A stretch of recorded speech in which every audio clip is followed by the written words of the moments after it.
இந்த world cup T20 squad அதை பத்தி பார்த்து போருவோமா.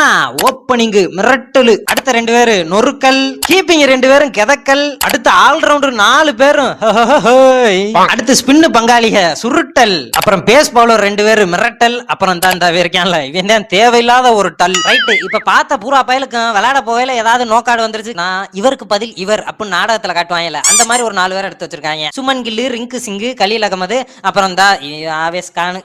எதுக்கு ஸ்குவாடுல இந்தியாவுக்கே தேவையில்ல ஸ்குவாட்ல எதுக்கு எடுத்து வச்சிருக்காங்க தெரியல. ஆனா பங்காளிகளா, எனக்கு நம்ம ராசாக்கள் 2 பேர், அதான் ருத்துராசு நடராசு, இவங்க 2 பேரை எடுக்காது சரியான சங்கட்ட குஸ்காவா போச்சு என் மனசுக்கு. சரி ரைட், அதுக்குன்னு விடுங்க, 11 பேரை தானே ஆட்டைக்கு சேர்க்க முடியும். ஏதாவது நம்ம வயக்காட்டுல கிரிக்கெட் விளையாடுற மாதிரி, அண்ணே நான் வரேனேன்னு தம்பி இந்த புது பையன் உனக்கு, தொப்பகுமார் எனக்கு அப்படின்னு பங்கு விரிச்சு விளையாடுவோமே, அப்படியா விளையாட முடியும்? அப்படியெல்லாம் விளையாட முடியாது. வேர்ல்டு கப் எங்கிட்டோ எவனையோ கூட்டிக்கு போய் செவிச்சா சரி. அப்புறம் உங்க மனசுல ஏல இவனை எடுத்திருக்கணுமப்பா, இவனை எதுக்கப்பா எடுத்தாங்க அப்படின்னு நீங்க நினைக்கிற ஆட்களை பூரா கீழே லிஸ்டா கமெண்ட்ல தட்டி விடுங்க. ரைட்டா வரேன்.